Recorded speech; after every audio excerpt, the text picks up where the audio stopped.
Sementara itu, KPU Kabupaten Banyuasin juga melakukan pendistribusian logistik pemilu 2024. Wilayah perairan Banyuasin diutamakan dalam pendistribusian.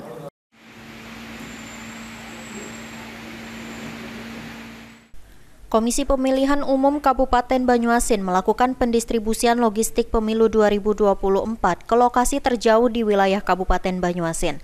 Lokasi pendistribusian yang diutamakan wilayah perairan karena Kabupaten Banyuasin merupakan 60% wilayah perairan. Daerah perairan menjadi lokasi pendistribusian awal karena daerah perairan ada 8 kecamatan yang menggunakan transportasi air. Lokasi yang paling jauh dari Kabupaten Banyuasin, Dapil 4 dan Dapil 2. Guna melakukan efisiensi waktu agar logistik bisa kembali didistribusikan ke TPS yang ada.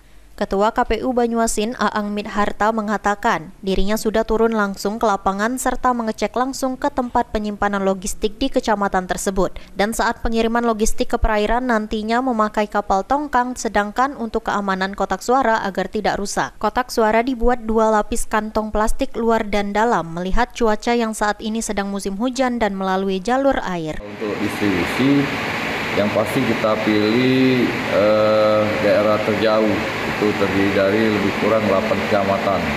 Itu Dapil 4 dan Dapil 2. Nah, untuk proses keamanan berhubung cuaca sekarang musim hujan, itu yang pertama kita sudah turun langsung ke lapangan, melihat kondisi gudang tempat penyimpanan logistik di kecamatan itu sudah sangat memadai. Kemudian kotak suara pun kita bikin 2 lapis kantong plastik luar dan dalam, dan juga alat-alat untuk distribusi seperti mobil, kapal tongkang itu nanti kita periksa kembali. Suryadi, PAL TV.